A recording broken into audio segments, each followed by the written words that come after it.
સૌરાષ્ટ્ર કહો, સોરઠ કહો, કાઠિયાવાડ કહો, થોડા ઘણા વિસ્તારોના સરવાળા બાદબાકી અને અલગ અલગ નામે ઓળખાતો આ પ્રદેશ, જેની વિશિષ્ટ સંસ્કૃતિ માટે તો નોખી ભાત પાડે જ છે, પરંતુ આજે વાત આ પ્રદેશની રાજનીતિની કરવી છે અને ભાજપના ઓપરેશન સૌરાષ્ટ્રની. અમરેલી, ભાવનગર, મહુવા, રાજકોટ બે રાજકોટ પશ્ચિમે ગુજરાતને મુખ્યમંત્રી આપ્યા છે. ગુજરાતના પ્રથમ મુખ્યમંત્રી જીવરાજ મહેતા સૌરાષ્ટ્રના અમરેલીથી હતા. આ પ્રદેશ એક સમયે કોંગ્રેસનો ગઢ ગણાતો હતો, પણ આખરે એવું તો શું થયું કે આ ગઢમાંથી કોંગ્રેસ ગાયબ જ થઈ ગઈ. અત્યારે માત્ર એક જ ધારાસભ્ય વિમલ ચુડાસમા સોમનાથથી ધારાસભ્ય છે. એક જ ધારાસભ્ય કોંગ્રેસના ખાતે બોલે છે. તેવું તો કયું રાજકીય તોફાન આવ્યું કે કોંગ્રેસ અહીંથી સાફ થઈ ગઈ. એક તરફ કોંગ્રેસના દિગ્ગજ નેતા રાહુલ ગાંધીની ભારત જોડો ન્યાય યાત્રા આવતીકાલે એટલે કે 7 તારીખે જાલોદથી ગુજરાતમાં પ્રવેશવાની છે. પણ હવે આને ભાજપ જોડો યાત્રા કહો કે પછી કોંગ્રેસ છોડો યાત્રા, આ તો છે ભારત જોડો ન્યાય યાત્રા, પરંતુ બીજી બાજુ કોંગ્રેસની જે હાલત થઈ રહી છે તેને લઈને એ સવાલ થાય કે આ ભાજપ જોડો યાત્રા છે કે કોંગ્રેસ છોડો યાત્રા. કારણ કે ક્યારેય કલ્પના ન કરી હોય તેવા નેતાઓ જેઓ 4 દાયકા સુધી કોંગ્રેસની સાથે રહ્યા, આજે તેમણે રામના નામે કોંગ્રેસને રામ રામ કરી દીધા છે. તો આખરે તેવું શું થયું તેને લઈને આજે આપણે ચર્ચા કરીશું કે ભારતીય જનતા પાર્ટીનું ઓપરેશન સૌરાષ્ટ્ર શું છે, ભારતીય જનતા પાર્ટીએ સૌરાષ્ટ્રમાં કેવી રીતે સોપો પાડ્યો, કેટલાક આંકડાઓ પણ આપની સમક્ષ મૂકીશ કે 2012માં શું ચિત્ર હતું, વિધાનસભાની ચૂંટણીમાં કોંગ્રેસ ભારતીય જનતા પાર્ટી કેટલી સીટ જીતી હતી, 2017માં શું ચિત્ર હતું અને 2022માં કેવી રીતે આખું પલટાઈ ગયું ને અત્યારે શું સ્થિતિ છે, તેને લઈને આપણે વાત કરીશું. પરંતુ સૌથી પહેલા અલગ અલગ 3 દ્રશ્યોથી શરૂઆત કરવી છે. અલગ અલગ 3 દ્રશ્યો મેં આપને બતાવી. અર્જુન મોઢવાડિયા, જેની હમણાં વાત કરી, કોંગ્રેસના કદ્દાવર નેતા, પૂર્વ પ્રદેશ પ્રમુખ, વિપક્ષ નેતાએ અર્જુન મોઢવાડિયાએ કોંગ્રેસને બાય બાય કહી દીધી, ટાટા કહી દીધા અને કેસરીઓ ધારણ કરી લીધો. જે ભારતીય જનતા પાર્ટી પર પ્રહાર કરતા હતા એ જ ભાજપ સાથે તેઓ ગયા. અને એવા જ એક નેતા અમરીશ ડેર, રાજુલાથી પૂર્વ ધારાસભ્ય, તેમણે પણ કોંગ્રેસને અલવિદા કહીને ભારતીય જનતા પાર્ટીનો કેસરીઓ ખેસ પહેરી લીધો છે. અને આજે ત્રીજા ધારાસભ્ય ભૂપત ભાયાણી, અર્જુન મોઢવાડિયા બાદ સૌરાષ્ટ્રના ત્રીજા ધારાસભ્ય કે જેઓ રાજીનામું આપી ચૂક્યા છે અને એ ધારાસભ્ય છે અરવિંદ લાડાણી. માણાવદરથી, જૂનાગઢના માણાવદરથી ધારાસભ્ય છે, પોરબંદર લોકસભા બેઠક આવે છે અને તેમણે પણ આજે રાજીનામું આપી દીધું છે. તો શું કારણ છે કે આ બધા રાજીનામા એક બાદ એક પડી રહ્યા છે અને હજુ કેટલા ગયા અને હજુ કેટલા જવાના બાકી છે એ સવાલ હંમેશા રહે છે. સૌથી પહેલા અરવિંદ લાડાણીએ શું કહ્યું તે સાંભળી લઈએ. અરવિંદ લાડાણી કોંગ્રેસના ધારાસભ્ય પદેથી રાજીનામું આપ્યું છે. સીધા એમની સાથે વાત કરીશું. અરવિંદભાઈ, કેમ રાજીનામું તમારે ધારાસભ્ય પદેથી આપવું પડ્યું? કોંગ્રેસમાંથી પણ આપે રાજીનામું આપ્યું છે, શું કારણો રહ્યા? કારણ બીજું કંઈ નથી. મારા વિસ્તારના વિકાસના કામ માટે અને મારા જે કાર્યકરો, મતદારો છે, આ લોકોની લાગણી હતી કે સરકાર સાથે રહીએ તો કામ સારા થાય અને વધુ થાય. આ હિસાબે મારા વિસ્તારના વિકાસને નજરમાં રાખીને મેં રાજીનામું આપ્યું. ખાસ લોકસભા ચૂંટણી આવી રહી છે સામે. ફેબ્રુઆરી મહિનામાં તમે કહેતા હતા કે હું ક્યાંય જવાનો નથી, હું કોંગ્રેસમાં જ રહેવાનો છું, અને હવે તમે રાજીનામું આપ્યું અને ભાજપમાં પણ જોડાશો, કારણ કે જે રાજીનામું આપે એ બધા છેલ્લે જાય છે તો ભાજપમાં જ. 100% ભાજપ જ જતા હોય છે બધા, કારણ કે અહીં સામે પક્ષ ભાજપ જ છે. કોંગ્રેસ જાય તો ભાજપમાં જાય ને ભાજપ વાળા જો રાજીનામું આપતા હોય તો આપમાં કે કોંગ્રેસમાં આવતા હોય, તો સીધો હિસાબ જ છે. હવે મારે જવાનું જે કારણ છે રાજીનામું આપવાનું, કે મારા વિસ્તારનો જે વિકાસ મારી હિસાબમાં જે અધૂરો છે એ પૂરો કરવા માટે સરકારની સાથે રહીએ. સરકાર તો ભાજપની જ રહેવાની છે, એટલે ભાજપની સરકારની સાથે રહી અને મારા વિસ્તારને વધુમાં વધુ કામ થાય, વધુ ફાયદા મળે, આ કારણોસર મેં રાજીનામું. કોઈ કમિટમેન્ટ? ઉગતા સૂરજને સૌ કોઈ પૂજે. છેલ્લા 3 દિવસથી સતત આપણે આ વાત કહી રહ્યા છીએ અને અરવિંદ લાડાણીએ જે શબ્દો કહ્યા એ પણ એના પરથી એ જ ફલિત થાય છે કે તેઓ ભારતીય જનતા પાર્ટીમાં જોડાઈ શકે છે. પરંતુ બીજી બાજુ અમરીશ ડેર, કે જેમણે રાજીનામું આપી દીધું, ભારતીય જનતા પાર્ટીમાં જોડાયા, એમણે રાજુલામાં શક્તિ પ્રદર્શન કર્યું અને 2000થી વધુ સમર્થકો તેમની ઉપસ્થિતિમાં ભારતીય જનતા પાર્ટીમાં જોડાયા. પરંતુ તે વખતે એક ચહેરો કે જેણે સૌ કોઈનું ધ્યાન ખેંચ્યું, એ ચહેરો હતો લોક સાહિત્યકાર, ડાયરા કલાકાર માયાભાઈ આહિર, અને એમના જે શબ્દો હતા એ પણ સાંભળી લઈએ. અને ત્યારે પંડિતોને કીધું કે ના, મારે જ અનુષ્ઠાન કરવાનું છે. ત્યારે કીધું તો તમારે 3 દિવસ ઉપવાસ કરવાના છે, અન્ન નથી લેવાનું, ઠામું કરી શકો. સાહેબ 3 દિવસ તમારે ભોંય પથારીએ સુવાનું છે, કપડું નીચે ન હોવું જોઈએ, માટીને સ્પર્શ. અને સાહેબ નરેન્દ્રભાઈ મોદીએ 3 દિવસ નહીં, પૂરા 11 દિવસ કેવલ 2 જ ટાઈમ નાળિયેરનું પાણી પીવાનું અને અનાજની કાકરી મોઢામાં નથી નાખી. અને એ 11 દિવસના ઉપવાસ વાળી વ્યક્તિ જ્યારે અયોધ્યાની પ્રતિષ્ઠા પૂરી થાય અને જ્યારે બોલતા હતા ત્યારે કોઈ ન કહી શકે કે આ માણસે 11 દિવસના ઉપવાસ, એટલે એની મોઢાની જે ઓળા હતી અને એ જ દિવસે એના પીઠાધીશ એટલું બોલ્યા કે અત્યાર સુધીમાં શિવાજી, છત્રપતિ શિવાજી પછી રાજસ્વી પુરુષ કોઈ ભારત વર્ષને મળ્યા હોય તો એ નરેન્દ્રભાઈ મોદી છે. એ પીઠાધીશ બોલ્યા છે. અને એમણે પ્રધાનમંત્રી નરેન્દ્ર મોદીની વાહવાહી કરી, એમના વખાણ કર્યા, એ પણ તમે સાંભળ્યા. કેટલાક આંકડા આજે આપણે જ્યારે સૌરાષ્ટ્રની ચર્ચા કરી રહ્યા છીએ, ઓપરેશન સૌરાષ્ટ્ર શું છે, કેટલાક આંકડા આપની સમક્ષ મૂકવા માંગીશ. 3 ધારાસભ્યો કે જેમણે સૌરાષ્ટ્રમાંથી રાજીનામા ધરી દીધા છે. સૌથી મોટું નામ જે અર્જુન મોઢવાડિયાનું છે, પોરબંદર પરથી ધારાસભ્ય હતા. અરવિંદ લાડાણી કે જેમણે માણાવદરના ધારાસભ્ય હતા, તેમણે રાજીનામું ધરી દીધું છે. અને ભૂપત ભાયાણી આમ આદમી પાર્ટીમાંથી જીત્યા હતા, જે 4 બેઠકો આમ આદમી પાર્ટી સૌરાષ્ટ્રમાંથી જીતી હતી. કુલ 5માંથી 4 સૌરાષ્ટ્રમાં હતી અને એમાંની 1 બેઠક વિસાવદરની, જેમાંથી ભૂપત ભાયાણીએ રાજીનામું આપ્યું અને એમણે પણ સ્વાભાવિક છે બધાની જેમ કેસરીયો ખેસ ધારણ કર્યો. હવે સૌરાષ્ટ્રમાં કયા ગેરભાજપી ધારાસભ્યો બચ્યા છે એની આપણે વાત કરીએ તો વિમલ ચુડાસમા એકમાત્ર કોંગ્રેસી ધારાસભ્ય જે ગીર સોમનાથથી છે, સોમનાથથી છે, તેઓ બચ્યા છે. કાંધલ જાડેજા જેઓ અપક્ષ સમાજવાદી પાર્ટીમાંથી લડ્યા હતા. કુતિયાણા બેઠક પરથી હેમંત આહિર આમ આદમી પાર્ટીમાંથી જામ જોધપુર, સુધીર વાઘાણી ગારિયાધાર આમ આદમી પાર્ટી અને ઉમેશ મકવાણા બોટાદ આમ આદમી પાર્ટી. આટલા જ માત્ર ધારાસભ્યો હવે ગેરભાજપી સૌરાષ્ટ્રમાં બચ્યા છે. તો શા માટે આવું થયું? અને આ આજકાલની વાત નથી કે સૌરાષ્ટ્રમાંથી દિગ્ગજ ચહેરાઓ એ કોંગ્રેસના હોય તે ભારતીય જનતા પાર્ટીમાં આવવા માંડ્યા છે. એની શરૂઆત ઘણા પહેલાથી જ થઈ હતી, 2007ની આસપાસથી થઈ હતી. કયા કયા એવા ધારાસભ્યો, કયા કયા એવા નેતાઓ, મોટા ચહેરાઓ છે કે જેઓ ભાજપમાં આવ્યા હતા? કોંગ્રેસના એ ચહેરાઓ, અર્જુન મોઢવાડિયા, અમરીશ ડેની વાત કરી, પરંતુ વિઠ્ઠલ રાદડિયા સૌરાષ્ટ્રનો એક દિગ્ગજ કદાવર ચહેરો કે જેમણે 2012માં ભારતીય જનતા પાર્ટીનો ખેસ પહેર્યો હતો. ખૂબ મોટો ફટકો હતો કોંગ્રેસને અને એમના પુત્ર જયેશ રાદડિયા પણ આવ્યા હતા, જે બાદમાં મંત્રી પણ બન્યા, અત્યારે ધારાસભ્ય છે. કુંવરજી બાવળિયા જેઓ અત્યારે મંત્રી છે, તેઓ પણ કોંગ્રેસમાંથી ભાજપમાં આવ્યા હતા. રાઘવજી પટેલ કૃષિ મંત્રી છે, તેઓ પણ કોંગ્રેસમાંથી ભાજપમાં આવ્યા હતા. જવાહર ચાવડા પૂર્વ મંત્રી, પૂનમ માડમ સાંસદ છે અને ફરી એક વખત જ્યારે એમને ટિકિટ આપવામાં આવી છે, આ પૂનમ માડમે પણ કોંગ્રેસનો સાથ છોડી ભાજપનો સાથ અપનાવ્યો હતો. ભગા બારડ, જેવી કાકડિયા ધારીના ધારાસભ્ય, બ્રિજેશ મેરજા મોરબીના પૂર્વ ધારાસભ્ય અને આ સિવાય ઘણા બધા એવા ચહેરા છે જે કદાચ ગણાવવા જઈએ તો સમય ઓછો પડે. આ બધા જે ચહેરાઓ છે કે જેઓ કોંગ્રેસનો સાથ છોડીને ભાજપમાં આવ્યા છે. તો આખરે આ શા માટે થઈ રહ્યું છે ચર્ચા આપણે કરીશું. આપણી સાથે ભારતીય જનતા પાર્ટીમાંથી મહેશ કસવાળા જોડાઈ ગયા છે, પ્રગતિ આહિર કોંગ્રેસમાંથી જોડાઈ ગયા છે, મહેશ કસવાળા કે જેઓ સાવરકુંડલાથી ધારાસભ્ય છે, અને જયેશ ઠકરાર રાજકીય વિશ્લેષક પણ આપણી સાથે જોડાઈ ગયા છે. આપ ત્રણેયનું સ્વાગત છે. સૌથી પહેલા પ્રગતિબેન આપનાથી શરૂઆત કરીએ, કારણ કે કોંગ્રેસને આ એક બાદ એક મોટા ફટકા પડી રહ્યા છે. એક તરફ આવતીકાલે રાહુલ ગાંધીની યાત્રા આવવાની છે, જે 15 રાજ્યો કે જેમાંથી રાહુલ ગાંધીની યાત્રા કાં તો પસાર થઈ અને આવતીકાલે ગુજરાતમાં પસાર થવાની છે, એમાંથી 13 રાજ્યો એવા છે કે જેમાં કોઈ પૂર્વ મુખ્યમંત્રી હોય, કોઈ પૂર્વ સાંસદ હોય, કોઈ પૂર્વ ધારાસભ્ય હોય અથવા તો વર્તમાન ધારાસભ્ય હોય, એમણે રાજીનામા આપી દીધા. તો કેમ આવું થઈ રહ્યું છે કે આટલા મોટા દિગ્ગજ નેતા પસાર થવાનો હોય પહેલા જ ફટકા પર ફટકા લાગવા લાગ્યા?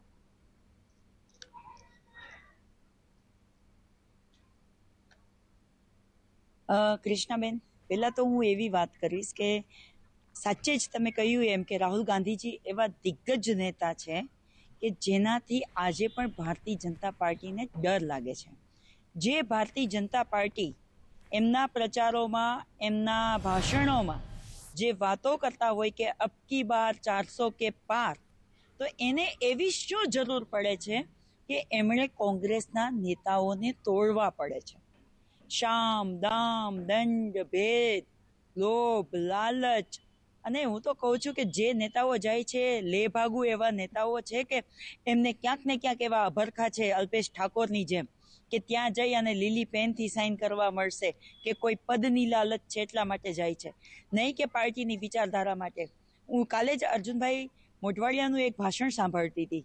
હું અર્જુનભાઈને એક આદર્શ તરીકે માનતી હતી કે હું જ્યારથી જન્મથી જોતી આવું છું ત્યારથી એ અર્જુનભાઈને મેં કોંગ્રેસની સાથે જોડાયેલા રહ્યા છે.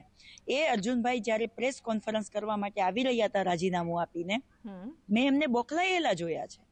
એમની પાસે નક્કર કારણ હતું કે 44 વર્ષના રાજકારણમાં એમણે કોંગ્રેસ ઉપર એક આક્ષેપ કરી શકે એના માટેનું એક નક્કર કારણ એ નથી બતાવી શક્યા. એટલે હું કહું છું કૃષ્ણાબેન કે કોંગ્રેસ પાર્ટી તો આપે છે, કાયમી આપતી આવે છે. જેટલા નેતાઓના તમે નામ બોલ્યા છે, મને એમાંથી એક એવી વ્યક્તિ બતાવો કે જેને કોંગ્રેસ પાર્ટીએ કંઈ ના આપ્યું હોય. બધું જ આપ્યું છે. માનનીય શક્તિભાઈનું કાલે ટ્વીટ હતું, તમે જોજો કે જે માં દીકરાને પાળી પોષીને મોટો કરે, એમના બધા જ સમયમાં એમનો સાથ સહકાર આપે, એ દીકરાને જ્યારે એની માનો સાથ સહકાર આપવાનો આવે છે ત્યારે દીકરો જતો રહે છે, ત્યારે પણ માં છે દીકરા ઉપર ક્યારેય આક્ષેપ નથી કરતી.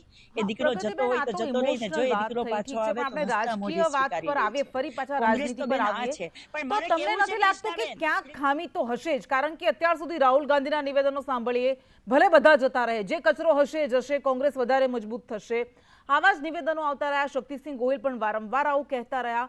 પણ તમને નથી લાગતું કે આમ તો કોંગ્રેસ સાફ થઈ જશે?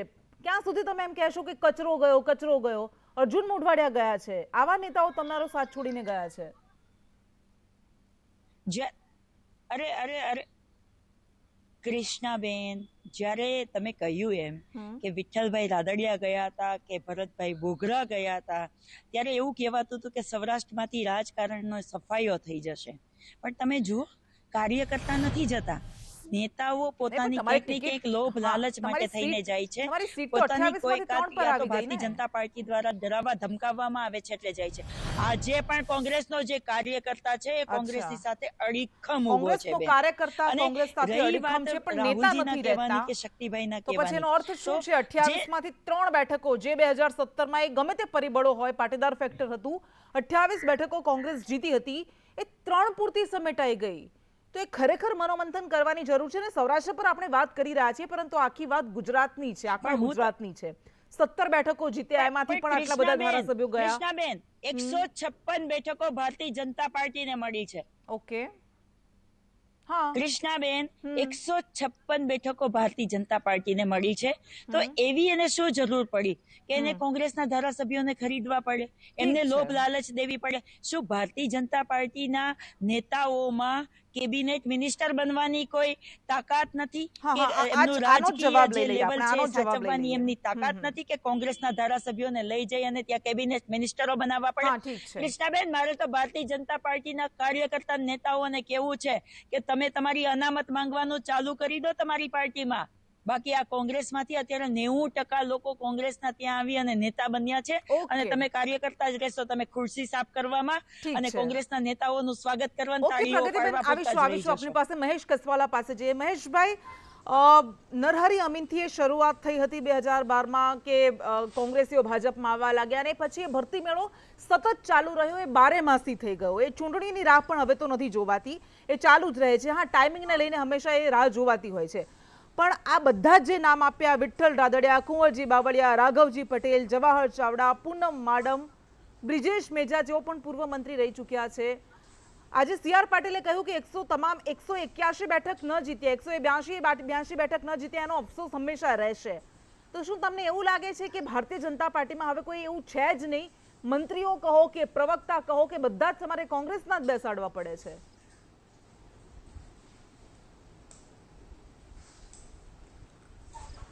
કૃષ્ણા, પહેલી વાત, મેં બહુ શાંતિપૂર્વક બેન પ્રગતિબેનને સાંભળ્યા છે, લંબાણપૂર્વકની એની વાતને સાંભળી છે. હું વચ્ચે ક્યાંય બોલ્યો નથી. કૃષ્ણા, એક વાતનો પ્રગતિબેને મને એમ લાગે છે કે એના પ્રશ્નનો જવાબ આપ્યો કે ભારતીય જનતા પાર્ટી પાસે 156 સીટો છે, ટ્રેમેન્ડસ વિક્ટરી છે. એક નવો ઇતિહાસ ભારતીય જનતા પાર્ટીએ 2022ની વિધાનસભાની ચૂંટણીમાં સર્જ્યો છે. અમારી સરકાર આવતીકાલે ખડી પડવાની છે, સરકાર જતી રહેવાની છે, અમે 26 બેઠકો જીતવાના નથી, આવું કોઈ જ વાતાવરણ અત્યારે નથી. દિવાલ ઉપર લખ્યું છે કે ભારતીય જનતા પાર્ટી ગુજરાતની જ્યાં સુધી હું વાત કરું ત્યારે 26 માંથી 26 બેઠક ગયે વખતે પણ જીત્યા હતા, ભારતીય જનતા પાર્ટીની 99 બેઠક હતી તો પણ અમે 26 જીત્યા હતા. આજે 156 બેઠકો છે. એટલે ઇક્વેશન તમે ગણિતની રીતે જુઓ તો પણ ઇક્વેશન એવું બતાવે છે પણ 5 કે લાખની ભારતીય લીડ જનતા જે પાર્ટી છે, ગયા ટાર્ગેટ વખત પૂરો કરતા કરવો પડશે ને. 2019ની ચૂંટણી કરતા ખૂબ મજબૂત સ્થિતિમાં છે. નહીતર નીચા જોવું થશે. 5 લાખનો લીડનો પ્રશ્ન ટાર્ગેટ એ તો છે છે. કે કેમ કોંગ્રેસમાંથી આવે છે. બેને બહુ સારી વાત કરી. પ્રગતિબેન પોતાની પાર્ટી સાથે 40 વર્ષ 45 વર્ષ રહેલા કોઈ જેઠભાઈના વ્યક્તિને લેભાગુ અને કચરો કહેતા હોય તો ઈ પાર્ટીને દોષ છે કે ઈ પાર્ટી કેમ પોતાના કાર્યકર્તાને ઓળખી શકી નથી. આ જ તકલીફ છે કોંગ્રેસની. જે મુશ્કેલી એ છે એ જ છે કે ન એ પોતાના કાર્યકર્તાને ઓળખે છે, ન એ પોતાના નેતાને ઓળખે છે.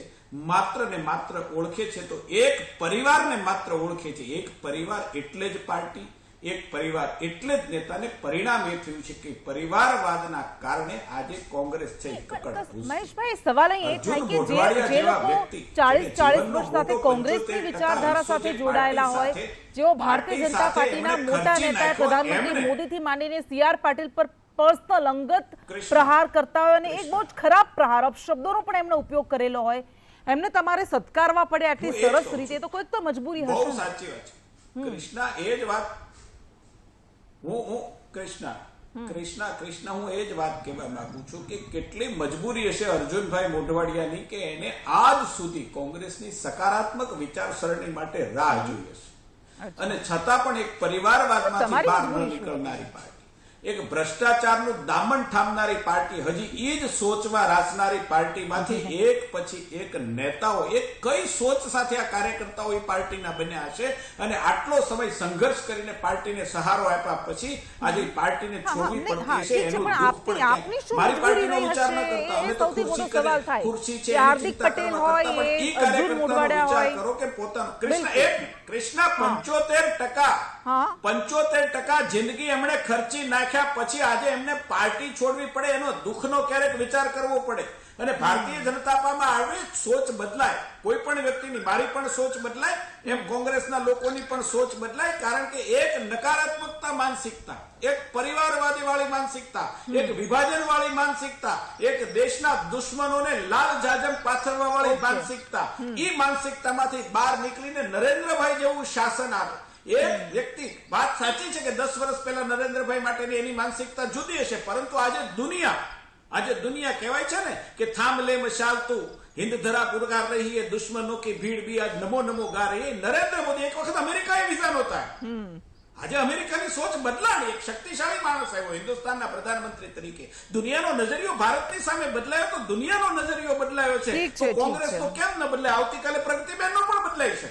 મેં જોયા છે પ્રવક્તાઓ, જે પ્રવક્તાઓ ભારતીય જનતા પાર્ટીની સામે એટલે આપે આ કહ્યું તો એ પણ પંક્તિ હું કહી દઉં કે ભારતીય જનતા પાર્ટીમાં આવતા મેં જોયા છે. એટલા માટે ક્યારે માણસનો વિચાર બદલે, અરે સારી જગ્યાએ વિચાર બદલે. ઠીક છે મહેશભાઈ, આવીશું આપની પાસે. જયેશ ઠકરાર પાસે સીધા જઈએ. જયેશભાઈ, એવું શા માટે થયું? એવું તો શું થયું સૌરાષ્ટ્રમાં? આપ સૌરાષ્ટ્રને બહુ સારી રીતે જાણો છો. તો એક સમયે જે કોંગ્રેસનું ગઢ હતું એ સૌરાષ્ટ્રમાંથી કોંગ્રેસ ઓલમોસ્ટ ગાયબ થઈ ગઈ. શું કારણ છે? સવાલ ટાઈમિંગનો છે અને સત્તામાં જે રીતે કોંગ્રેસ અને ભાજપના નેતાઓ કહે છે એનું સીધું સાદું ગણિત માત્ર એટલું જ છે, સારા શબ્દોને બાદ કરીએ તો, કે જ્યાં સફળતા હોય અને જ્યાં કંઈક મળે એ જ જગ્યાએ નેતાઓ જતા હોય છે. આ સિદ્ધાંત ભાજપને પણ લાગુ પડે છે અને કોંગ્રેસને પણ લાગુ પડે છે. જ્યારે ભાજપમાંથી હજુરિયા ખજુરિયા એમ જુદા પડેલા ત્યારે એમાંથી પણ 2 ભાગ વેચાઈ ગયેલા અને જ્યાં જેમને પ્રધાનપદ મળતું હતું એ લોકો જતા રહેલા. એ જ લોકો ફરી જ્યારે પાર્ટીમાં સ્પેસ મળી ત્યારે પરત આવી ગયેલા. એટલે ગીવ એન્ડ ટેકની રાજનીતિ છે ભાષણોમાં અને લોકોને આકર્ષવા માટે સરસ મજાના વિશેષણો લગાડવા એ લોકોને ભ્રમમાં નાખવા જેવું છે. કમસે કમ એટલું ચોક્કસ કહી શકાય કે કોંગ્રેસમાં જે દિગ્ગજ નેતાઓ છે, પછી અર્જુનભાઈ મોઢવાડિયા હોય કે કુંવરજીભાઈ બાવળિયા, જેણે વર્ષો સુધી પોતે રાજકારણમાં પોતાના બલબૂતા ઉપર કામ કર્યું છે અને પોતાના જોરે એ લોકો કોઈ પણ પક્ષમાં હોય તો જીતી શકે એવી ક્ષમતા ધરાવે છે. અને આવી બેઠકો ઉપર રહેલા લોકોને જ્યારે એવું લાગે કે દૂર દૂર સુધી કોંગ્રેસનું ક્યાંય શાસન આવે એવું દેખાતું નથી, અને માત્ર શાસન જ નહીં, આ બધા જ લોકો માત્ર સત્તા માટેના લોકો છે હું એવું નથી કહેતો, પણ એ લોકો એટલું જરૂર પીછાણે છે કે એમના સ્વમાનનું રક્ષણ ક્યાં થાય છે, એમનું નેતૃત્વ કેવું છે. કોંગ્રેસના નેતૃત્વ સામે લાંબા સમયથી સવાલો ઉઠી રહ્યા છે. અને વિઠ્ઠલભાઈ રાદડિયાની જે આપણે વાત કરી કે જ્યાંથી આ સિલસિલો શરૂ થયો, વિઠ્ઠલભાઈ રાદડિયા પણ એલિજિબલ હતા કે એને કેન્દ્રમાં મંત્રીપદ મળવું જ જોઈતું હતું. આમ છતાં કોંગ્રેસના અંદરના જૂથોએ જે ગેમ કરી અને વિઠ્ઠલભાઈ રાદડિયાને ત્યારે મંત્રીપદ ના આપ્યું અને પછીથી વિઠ્ઠલભાઈએ જે રીતે પોતાનું સ્વમાન ના જળવાયું એ રીતે એમણે પગલું લીધું. લગભગ બધા જ નેતા સાથે આજે અર્જુનભાઈ મોઢવાડિયા હોય તો જે અગાઉ ભાજપની નીતિ રીતિથી પોતે સંતુષ્ટ નહોતા, એમના સિદ્ધાંતોને સ્વીકારતા નહોતા, તો આપણે સમજી શકીએ છીએ કે રાતોરાત કોઈ સિદ્ધાંતો બદલાતા નથી. તમે મોટા માથાઓ વિશે જે વિશેષણો કાલે વાપરતા હોય અને રાતોરાત તમને એક મુદ્દો મળી જાય એવું ના બને. એણે માત્ર એટલું જ વિચાર્યું હોય કે ભવિષ્ય શું છે આમાં. અને તદુપરાંત એક વાત એ પણ છે કે ભાજપે પણ એ સમજવું જોઈએ કે એનો આજે ઉગતો સૂરજ છે, પરંતુ આ જે રીતે અત્યારે કોંગ્રેસનો ભરતી મેળો ભાજપમાં થાય છે, લોંગ ટર્મ તો જ્યારે પણ ભાજપને ક્યારેક પણ અને બધું અતિની કોઈ ગતિ નથી, લાંબા સમય સુધી કોઈ એક ચક્રી શાસન કોઈનું રહેતું નથી, ત્યારે આ જ મુદ્દો એમના માટે પણ એક નબળાઈ જરૂરથી બનવાનો છે. પરંતુ રાજકારણમાં શોર્ટ ટર્મ ગેઇન અને લોંગ ટર્મ ગેઇન બંને જોવાતા હોય છે. અત્યારે એમનો સૂરજ ઝળકે છે એટલે જે પણ કરે તો આપણે એમ કહેશું કે એમની સફળતા છે, એમની ચાણક્ય નીતિ છે અને એ જે કરે એ અત્યારે સ્વીકાર્ય બને છે. એટલે કદાચ 5 લાખની લીડ આ એમનો નિર્ધાર છે, એટલે ગમે ત્યાંથી ગમે તે લોકોને લઈ લે છે. અને કમસે કમ લોકોએ પણ આ વિચારતા તો હશે જ કે આવું શા માટે થઈ રહ્યું છે, એનો કોઈ સ્પષ્ટ જવાબ કોઈ જ આપી શકે એમ નથી. ચર્ચામાં આગળ વધીએ. પ્રગતિબેન, આપની પાસે આવીએ. રાહુલ ગાંધીની યાત્રા પહેલા એક બાદ એક મોટા ઝટકા લાગી રહ્યા છે કોંગ્રેસને. આપે કહ્યું કે લોભ, લાલચ, દબાણ આ બધું જ કરવામાં આવી રહ્યું છે, એટલા માટે કોંગ્રેસના નેતાઓ છોડી રહ્યા છે. કોઈકની મજબૂરી હશે, એમ જ કોઈ બેવફા નથી થતું. એમ કહેવાય છે કે કુછ ના કુછ તો મજબૂરિયા રહી હોગી, પરંતુ કોંગ્રેસની વિચારધારા તમને લાગે છે કે ખતમ જ થઈ ગઈ છે? હવે જ્યાં ફાયદો થાય છે ત્યાં જવાનું છે, એ જ એકમાત્ર હકીકત છે. અને હાઈકમાન્ડ સુધી વાત નથી પહોંચતી, એકદમ ઉદાસીનતા દાખવે છે. આવો દરેક કોંગ્રેસી જે હાથ છોડીને જાય છે બોલે છે.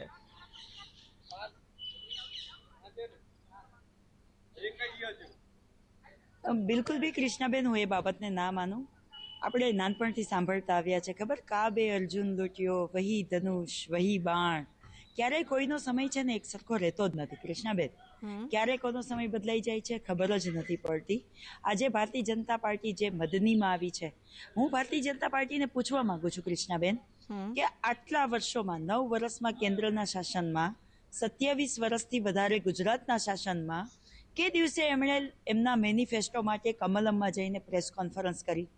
કે દિવસે 2 કરોડ યુવાનોને નોકરી આપવાની વાત કરી હતી અને એમના કમલમમાંથી પ્રેસ કોન્ફરન્સ કરી કે અમે આટલા યુવાનોને નોકરી આપી? આજે ખેડૂતો MSP માટે આંદોલન કરી રહ્યા છે, તો એ ખેડૂતો માટે કે દિવસે કમલમમાં જઈ અને ભારતીય જનતા પાર્ટીએ પ્રેસ કોન્ફરન્સ કરી? માત્ર ને માત્ર કોંગ્રેસના નેતાઓને લઈ જાય છે ત્યારે એનાથી પ્રેસ કોન્ફરન્સ થાય છે, પણ જે સામાન્ય જનતા એમને મત આપે છે, જે સામાન્ય જનતાના જે પ્રશ્નો છે એમના માટે ભારતીય જનતા પાર્ટીએ એમના કમલમમાંથી કે દિવસે પ્રેસ કોન્ફરન્સ કરી? હું આજે દાહોદમાં બેઠી છું, આજે હું જોઉં છું કૃષ્ણાબેન અહીંયા કે આટલા નેતાઓ ગયા છે, પણ કાર્યકર્તાઓના જોશમાં જરા પણ ખોટ આવી નથી. આજે જનમેદની ઉમટી પડી છે દાહોદમાં. આવતીકાલે બપોરે હજી તો અમારા જનનાયક જે રાહુલજી આવે છે. ગુજરાતમાં ભાજપે જ્યારે 26માંથી 26 બેઠક જીતવાનો, હેટ્રિક લગાવવાનો જે દાવો મૂક્યો છે, ટાર્ગેટ મૂક્યો છે, તો તમને લાગે છે કે આવી સ્થિતિમાં કોંગ્રેસ એમાં સેન્થ પાડી શકશે?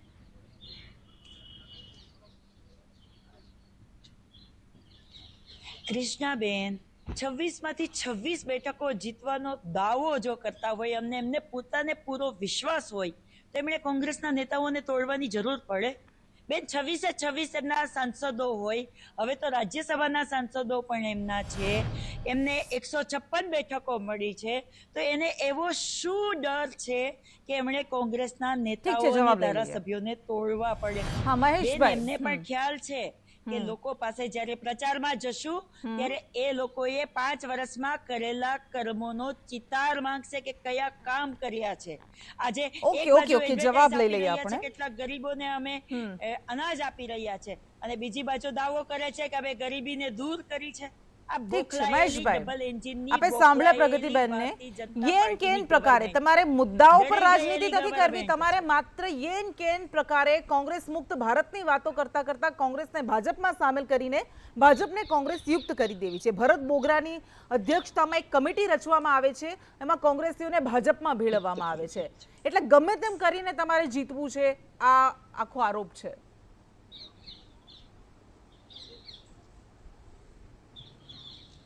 કૃષ્ણા, મને એમ લાગે છે કે મારે આરોપનો જવાબ આપવો અને આરોપ રોજ રાખતા જ રહેવાના છે. આરોપ લગાવવા સિવાયનું એમની પાસે, કોંગ્રેસ પાસે કોઈ કામ એમ પણ વધ્યું નથી ને, એટલે સ્વાભાવિક છે કે એ આરોપ લગાવે. કૃષ્ણા, રાહુલ ગાંધી યાત્રા લઈને નીકળ્યા છે, પરંતુ ગુજરાતમાં શું ગુજરાતના લોકો એ નથી જાણતા કે જે વ્યક્તિ ભારત જોડો યાત્રા લઈને નીકળ્યા છે એની સાથે ભારત તોડોના નારા લગાવવા વાળા છે? શું ગુજરાતના લોકો સમય ક્યાં સમય ગયો? તમારું મીડિયા સેકન્ડોની અંદર બનતી ઘટના જનમાનસ સુધી પહોંચાડવા માટે સક્ષમ થઈ ગયું. હવે જૂનું મીડિયા નથી. આજે ટેકનોલોજીનો જમાનો છે. જે લોકો ભારત તોડોના નારા લગાવતા હતા એ આજે ભારત જોડો લઈને નીકળ્યા છે. જે રાહુલ ગાંધી એમ કહેતા હતા કે મોહબ્બતની દુકાન અમારી છે, અને એ રાહુલ ગાંધી દેશના પ્રધાનમંત્રી માટે જે પ્રકારના શબ્દનો ઉપયોગ કરે છે, દેશની બહેન દીકરી માટે જે પ્રકારના શબ્દનો ઉપયોગ કરે છે, ઉત્તર પ્રદેશની અંદર મેં તમે નહીં, જનતાએ જોયું છે, દેશની જનતાએ જોયું છે. મોહબ્બતની દુકાનમાંથી નફરતની આંધી કેવી રીતે નીકળે છે એ જોઈ છે. એટલા માટે હું માનું છું કે ન ગુજરાતની અંદર આ યાત્રાનો કોઈ પ્રશ્ન છે, ન યાત્રાનો કોઈ આ પણ મહેશભાઈ, આજે આયાતી વજન વધવા લાગ્યું છે. તમને નથી લાગતું કે ભાજપની મૂળ વિચારધારા સાથે જોડાયેલા જે કાર્યકર્તા હશે, જે નેતા હશે, એ નાસીપાસ થશે? વિચારધારા છે ને, આ વિચારધારાનો ભેદ છે. આવું માનું છું કે ભારતીય જનતા પાર્ટીની સફળતા એ શાશ્વત ન હોઈ શકે. કૃષ્ણ, એક મિનિટ. ભારતીય જનતા પાર્ટીની સફળતા એ શાશ્વત ન હોઈ શકે, હું માનું છું. એ વાત સાથે હું સંમત છું. પરંતુ આજે ભારતીય જનતા પાર્ટીની સફળતા એટલા માટે છે કે એક વિચારધારા હતી કે જે સત્તા મેળવી અને ને માત્ર ભ્રષ્ટાચાર કેવી રીતે કરવો, ભ્રષ્ટાચારમાં કાળી કમાણી કેવી રીતે કરવી, પરિવારને કેવી રીતે સત્તા વહેંચવી અને સત્તાને કેવી રીતે ભોગવવી, એનો જ વિચાર માત્ર એક પરિવારે કર્યો, એક સત્તાએ કર્યો. આજે ભારતીય જનતા પાર્ટીની વિચારધારા આપજો. નરેન્દ્ર મોદીના નેતૃત્વમાં કેવી બદલાતી વિચારધારા છે કે 100 વર્ષનું ભારતની આઝાદી 100 વર્ષ થાય. નરેન્દ્ર મોદી કદાચ ત્યારે નહીં હોય, જયેશભાઈ, હું માનું છું, હશે કદાચ તો બહુ વયોવૃદ્ધ અવસ્થામાં હશે. 100 વર્ષ મારા દેશનું ગૌરવ જ્યારે હોય, 100 વર્ષ આઝાદીના થાય ત્યારે મારો દેશ કેવો હશે એની કલ્પના કરી અને એ લાંબા ગાળાના આયોજનો કરી અને જે પક્ષ પર તમે એક મિનિટ નથી વ્યર્થ કરતા, જે પક્ષના નેતાઓ પર, જે પક્ષના નેતાઓ પર નિશાન સાધતા, મહેશભાઈ, તમને નથી લાગતું કે આજે જેના પર તમે કટાક્ષ કરો છો, આજે જેના પર આરોપ કરો છો, ક્યારેક એવું ન બને કે આવતીકાલે તમારે એમને ડિફેન્ડ કરવા પડે? ક્યાંક એવું ન બને કે જે નેતાઓ પર આજે તમે રાહુલ ગાંધીની વાત કરતા હો કે કોઈ પણ ગુજરાતના નેતાની? હું એવું કઈ માનતો નથી અમારે કોઈ પર ડિપેન્ડ કરવા. ન અમારે રાહુલ ગાંધીને ડિપેન્ડ કરવા પડે, ન અમારે કોંગ્રેસને ડિપેન્ડ કરવી પડે. ભારતીય જનતા પાર્ટી એનું સક્ષમ સંગઠન છે, એના આધારે જીવનારી પાર્ટી છે. ભારતીય જનતા પાર્ટી મજબૂત સશક્ત સંગઠન છે, ખબર નહીં શું કારણ છે કે પછી કોંગ્રેસીઓને અમારી લેવા પાસે પડે છે. સ્ટ્રોંગ વિચાર છે, નેશનલિઝમનો વિચાર અમારી પાસે છે, અને અમારી પાસે સ્ટ્રોંગ નેતૃત્વ છે જે કોંગ્રેસ પાસે નથી. ને આ ત્રણેયનો સરવાળો કરીએ તો ભારતીય જનતા પાર્ટીની એની જ આ સફળતા કહી શકાય. ઠીક છે, જવાબ જે પૂછ્યા હતા સવાલ, એના જવાબ નથી મળતા મહેશભાઈ, કે એવી તો મજબૂરી શું છે કે તમારે એ જ કોંગ્રેસીઓને લેવા પડે છે? હા, સ્ટ્રોંગ નેતૃત્વની વાત. તમે શું પૂછ્યું એ જ મને ખબર નથી. નહીં, મેં એ પૂછ્યું હતું મહેશભાઈ કે મજબૂરી શું છે કે જે કોંગ્રેસીઓ પર તમે પ્રહાર કરો છો એમને જ લેવા પડે છે તમારે? કેવું છે એ જ પૂછ્યું હતું મેં. બહુ સાચી વાત છે કૃષ્ણા. કૃષ્ણાબેન, હું એ જ કહું છું કે સ્ટ્રોંગ નેતૃત્વની વાત કરી રહ્યા છે. આજે એ સ્ટ્રોંગ નેતૃત્વ ભાજપ અમારી પાસે 156 સીટ છે, અને ભાજપના 26 સાંસદો છે. અમારી કોઈ મજબૂરી નથી, પરંતુ અમે એવા પણ નથી, અમે પરિવારની રાજનીતિ નથી ચલાવતા. ભારતીય જનતા પાર્ટી એ નદીનું ચાલતું વહેણ છે, એમાં જે કોઈ આવવા માંગે છે અમે કોઈને ના નથી પાડતા. અમારો પરિવાર વધે છે ને આજે એવડો મોટો મોદીનો પરિવાર થયો છે કે આખા દેશની જનતા એવું માને છે કે હું મોદીનો પરિવાર છું. કોઈ લોકો કહેતા હતા કે મોદીને કોઈ પરિવાર નથી. આજે દેશ નીકળી પડ્યો મેં મોદી કા પરિવાર, મેં મોદી કા પરિવાર, મેં મોદી કા પરિવાર. આ ભાવના જ્યારે એક નેતૃત્વના ઓકે. વિશ્વાસની ઓકે. ચરમસીમા શું હોઈ શકે આ આપણને બતાવે છે કે આ ઓકે. એક નેતૃત્વની સફળતા, એક હા, પ્રગતિબેન, નેતૃત્વમાં વિશ્વાસ, તમે કંઈક એક જવાબ આપવા નેતૃત્વના માંગતા હતા, વિઝનની ખૂબ પાછળ ટૂંકમાં. કેવી રીતે દેશના લોકો પાગલ થાય છે ને એનો આ ઉત્તમ નમૂનો છે. ઠીક છે પ્રગતિબેન, તમે કંઈક જવાબ આપવા માંગતા હતા.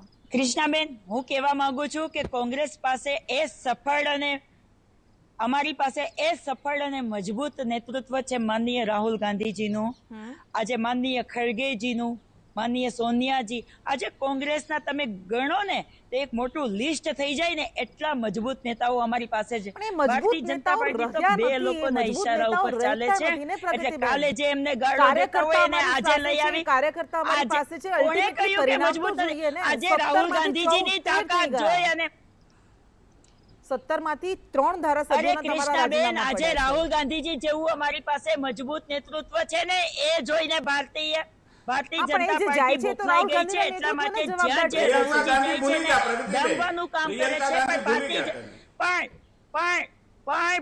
પણ ભારત જોડો અમારી ન્યાય યાત્રાને આ ભારતીય જનતા પાર્ટી હજી સુધી રોકી નથી શકી.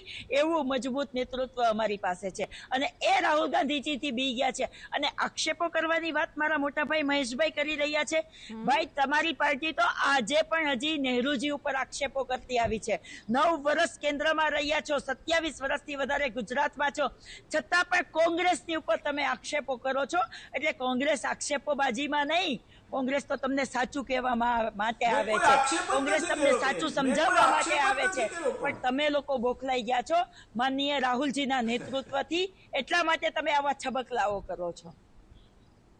ઠીક છે, ચર્ચામાં આગળ વધીએ. જયેશભાઈ, આપની પાસે આવીએ.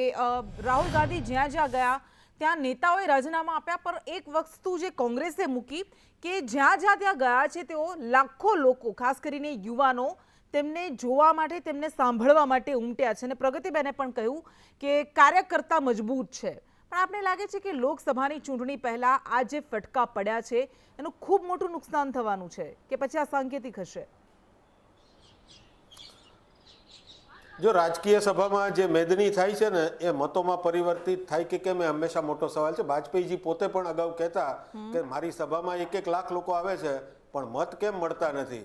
એટલે આપણે જોઈએ છે કે ભાજપના નેતાઓ પણ દક્ષિણના રાજ્યોમાં ઘણી બધી સભા કરે છે અને સરસ મજાના ડ્રોન કેમેરાથી આજકાલ જે પ્રકારે શૂટિંગ કરવામાં આવે છે ઘણી બધી મેદની દેખાય છે અને ખાલી ખુરશીઓ નથી દેખાડવામાં આવતી. આ બધું હવે થઈ શકે છે, પરંતુ મૂળ વાત એ છે કે આ આખો જે સિલસિલો આપણે જોઈ રહ્યા છીએ આયારામ ગયારામનો, એમાંથી લોકોએ એક બોધ એ લેવા જેવો છે કે હવે ક્યારેય કોઈ ધારાસભ્યો અથવા તો ઉમેદવારો જ્યારે એમની સામે કોઈ પક્ષ વિશે કોઈ અભદ્ર શબ્દો બોલે અથવા તો એમના સિદ્ધાંતોનો વિરોધ કરે ત્યારે હંમેશા યાદ રાખવું કે કદાચ એવું બની શકે છે કે 1-2 વર્ષમાં આ ભાઈ પોતે બીજે જતા રહી શકે છે. એટલે જ્યારે મત આપે ત્યારે કોઈ પક્ષને જોઈને મત આપશો તો તમારે એમની બેવફાઈથી દુઃખી થવું પડશે, પણ લોકોએ સ્વીકારી લેવું પડશે કે પક્ષ પલટું હોવું એ હવે કોઈ લાંછન નથી. એક વખતે કોઈ પક્ષ પલટતો તો ખૂબ જ લોકો એને ધૃણાની નજરે જોતા, હવે એવું નથી. અને રહી બીજી વાત, રાજકીય પક્ષોએ મોરલ ઓફ ધ સ્ટોરી એ છે કે જો તમે જ્યારે સત્તામાં હો છો, કોંગ્રેસ પોતે 10 વર્ષ સુધી સત્તામાં હતી, જ્યારે તમે સત્તામાં હો છો ત્યારે જો તમે સંગઠનને ભૂલી જાઓ છો અથવા તો તમે એ વાત ભૂલી જાઓ છો કે 5 વર્ષ પછી તમારે ચૂંટણી લડવાની છે, તો તમારો આવો કાળ કે જે અત્યારે કોંગ્રેસ જોઈ રહી છે એવો ચોક્કસ આવી શકે છે. ભાજપે જે કર્યું છે, ભાજપે સતત સંગઠન ઉપર ધ્યાન આપ્યું છે, 24/7 ઇલેક્શન મોડમાં હોય છે અને અલ્ટિમેટલી તો રાજકારણીઓએ ચૂંટણી જ જીતી બતાવવાની હોય છે અને સફળતા જ કોન્ફિડન્સ આપે છે. એટલે હા, બિલકુલ. અને સૌરાષ્ટ્રમાં જયેશભાઈ, સૌરાષ્ટ્રમાં બધા જ દિગ્ગજ નેતાઓ ગયા છે, દિગ્ગજ ચહેરાઓ ગયા છે, હજુ કેટલાક કતારમાં છે. આમ આદમી પાર્ટીને પણ તોડવાની કોશિશ ચાલી રહી છે, જેવો આરોપ મુકાય છે. અરવિંદ કેજરીવાલ વારંવાર કહેતા રહે છે, પણ ગુજરાતમાં પણ એવું થઈ શકે છે. ભૂપત ભાયાણી ગયા, હજુ બીજા 4-3 છે, એ પણ જઈ શકે છે. તો તમને લાગે છે કે સૌરાષ્ટ્રમાં જે એક સમયે કોંગ્રેસનો ગઢ ગણાતો હતો એ સંપૂર્ણપણે આખું ચિત્ર પલટાઈ ગયું છે, હવે કોઈ ઓપ્શન નથી બીજો? કૃષ્ણા, સૌરાષ્ટ્રનો આખો જે ગ્રામ્ય વિસ્તારનો બેલ્ટ છે એ મોટાભાગે કોંગ્રેસની વોટ બેંક હતો અને હજુ એ હું માનું છું કે પ્રશ્નો નથી એવું નથી, પરંતુ કોંગ્રેસે સંગઠન ઉપર જાણે ઓકે. ધ્યાન રાખવાનું જ છોડી દીધું હોય અને એમના જે સક્ષમ નેતાઓ હતા એમનો કોઈ વિકલ્પ એમણે ક્યારે સર્જ્યો નહીં. એ લોકો ભાજપમાં જતા રહ્યા. આજે કોંગ્રેસમાં એટલે જ મોટો શૂન્યાવકાશ છે. ઠીક છે, ખૂબ ઓછો સમય રહ્યો છે. મહેશભાઈ, છેલ્લો એક નાનકડો જવાબ આપની પાસેથી લેવો છે. હજુ કેટલા કતારમાં છે, કેટલા આવવાના છે?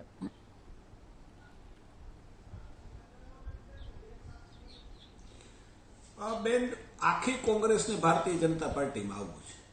અચ્છા. કેટલા આવે છે અમે પણ જોઈએ છીએ કે અમારી પાસે કોણ આવે છે, કોણ નથી આવતું. ભારતીય જનતા પાર્ટીનો કોઈ પ્રયાસ નથી, કારણ કે અમારે કોઈ જરૂર નથી. છતાંય કોંગ્રેસના લોકો આવે છે, અન્ય પાર્ટીના લોકો આવે છે. મેં કીધું એમ ભારતીય જનતા પાર્ટી છે એ વહેતી નદી છે. એમાં જે કોઈ ઝરણું એ જ પ્રવાહમાં જોઈન્ટ થવા માટે, એ જ પ્રવાહમાં વહેવા માટે આવે તો અમારી ઠીક છે. કોઈ ના પ્રગતિબેન, નથી હોતી. સિંગલ કારણ ડિજિટમાં કે આ રહી જશે? પાર્ટી તો બૃહદ પાર્ટી છે. આવી રીતે આ કોઈ સિંગલ ડિજિટમાં રહી જશે કોંગ્રેસ ગુજરાતમાં?